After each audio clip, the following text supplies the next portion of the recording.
Panorama group, जो सोचता है वो करता है। आपके अपने सपनों का आशियाना। दोस्तों, बिहार की राजनीति में इस वक्त सबसे बड़ा सस्पेंस ये नहीं है कि कौन जीतेगा, बल्कि ये है कि महागठबंधन खुद बचेगा या नहीं। एनडीए ने तो सीट बंटवारा करके साफ सुथरा खेल दिया है और कुछ सीटों पर सहमति नहीं बनी है, उस पर भी विचार विमर्श किया जा रहा है। जेडीयू ने सिंबल बांटना शुरू कर दिया, मांझी अपनी सीटों पर उम्मीदवार तय कर चुके हैं। बीजेपी ने भी लगभग सभी को बता दिया है कि कौन कहां से लड़ने वाला है। लेकिन इधर महागठबंधन की बात करें तो सीटों का गणित अब और गड़बड़ाता जा रहा है। किसको कितनी सीटें मिलेगी, कौन कहां से लड़ेगा, ये बात किसी को समझ नहीं आ रही। तो ऐसे में लालू यादव जी ने खुद सिंबल बांटना शुरू कर दिया। उम्मीदवारों की फोटो भी वायरल हो गई कि लालू जी से सिंबल ले लिया गया है। मगर तभी अचानक तेजस्वी यादव पटना लौटते हैं और सिंबल बांटना रोक दिया जाता है, जैसे किसी ने ब्रेक लगा दी हो। पूरा सीन ही बदल गया। तेजस्वी बोले सब कुछ ठीक है, महागठबंधन एकजुट है। लेकिन जमीन पर हालत कुछ और ही कहानी बयां कर रही है, क्योंकि सीपीआई एमएल ने तो पहले ही 6 सीटों पर अपने उम्मीदवार घोषित कर दिए हैं और वो साफ कह रहे हैं कि अगर बाद में ये सीट किसी और को दी गई तो हम भी उम्मीदवार नहीं हटाएंगे, यानी फ्रेंडली फाइट शुरू होने की पूरी तैयारी है। अब बात करते हैं वीआईपी प्रमुख मुकेश सहनी की। तो महागठबंधन में खुद को तेजस्वी का बड़ा भाई कहने वाले सहनी अब डगरा का बैगन बन चुके हैं। देखिए, 60 सीटों की मांग करते करते अब वो 30 पर आ गए हैं और ऊपर से कांग्रेस को उन पर भरोसा ही नहीं है, क्योंकि याद है ना 2020 में जब उन्हें कम सीटें मिली तो वो सीधे एनडीए में चले गए थे। अब भी खबरें हैं कि उनका एनडीए से संपर्क बना हुआ है, कभी फोन, कभी दिल्ली गायब, कभी मुंबई। ये सब तो बिहारी राजनीति के क्लासिक सिग्नल है कि कुछ तो पक रहा है।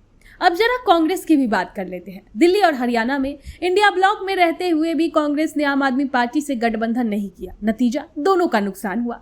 अब देखिए, सेम बिहार में भी जो स्क्रिप्ट वहां पर दिखी थी वहीं बिहार में भी रिपीट होती दिख रही है। सीटें बंटवारे पर जितनी खींचतान चल रही है उसे देखकर तो यही लग रहा है अगर वक्त रहते फैसला नहीं हुआ तो वोटों का बिखराव तय है और सीधा फायदा होगा एनडीए को। अब सवाल, क्या को महागठबंधन ने नेता अपने अहम और महत्वाकांक्षा के पीछे छोड़ पाएंगे? क्या कांग्रेस, आरजेडी और बाकी दल एक प्लेटफॉर्म पर टिक पाएंगे, या फिर इस बार भी बिहार में एकजुटता का नारा सिर्फ कैमरों तक ही सीमित रहेगा? क्योंकि जनता अब सब देख रही है, वो जानती है कि जो नेता अभी सीट पर नहीं बैठ पा रहे हैं वो सरकार में बैठकर क्या डिलीवर करेंगे। अंत में बस इतना ही, एनडीए मैदान में उतर चुका है। महागठबंधन अभी तैयारी के मोड में है और बिहार की राजनीति में जो देर करता है वो अक्सर डगर से उतर जाता है। तो अगला हफ्ता बहुत अहम है, या तो सीट बटेगी या गठबंधन बिखरेगा और बिहार की जनता हमेशा की तरह फैसला वही करेगी। आपके सपनों को हमने सजाया है, ई होम्स पैनोरमा को हमने बनाया है। ई होम्स मेरा एक सपना था जिसपे मैं पिछले 4 साल से काम कर रहा था। हमने जो बनाया है वो सबने है माना। ई होम्स पैनोरमा में हो आपका भी आशियाना। और फाइनली हमने 2021 में इस प्रोजेक्ट को लॉन्च किया। बहुत लोग अप्रिशिएट कर रहे हैं कि पूर्णिया जैसे शहर में, बिहार के, एक तो बिहार की बात करें उसमें भी पूर्णिया जैसे छोटे जगह में इस तरह का लाइफस्टाइल देना, ये सुन के हम लोगों को बहुत अच्छा लगता है। ई होम्स में हमने कुछ और भी किया है, जैसे हम जिस जगह में रह रहे हैं हमारे फैमिली सिक्योर हो, उनको सिक्योरिटी का ध्यान में रखा है।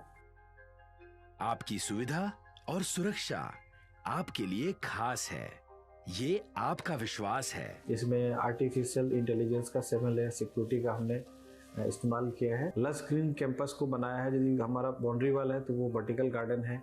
ये जितनी भी फैसिलिटी होता है एक इंटरनेशनल टाउनशिप में ई होम्स है, ये हम लोग विश्वास नहीं कर पा रहे हैं। जो भी हमारे मित्र, दोस्त या जो भी हमारे बाहर के बाहर आते हैं तो हम लोगों को बहुत अच्छा सुनने को मिलता है और बहुत अच्छा क्रेडिट मिल रहा है। वो सारा हमने सिर्फ एक बिल्डिंग नहीं बनाया, हमें एक बहुत अच्छा लाइफस्टाइल दिया ई होम्स में, और मेरा एक सपना था जिसको मैं आज फुलफिल होते हुए देख रहा हूँ। ये आपका आवास है। ई होम्स पैनोरमा में अब आपका निवास है।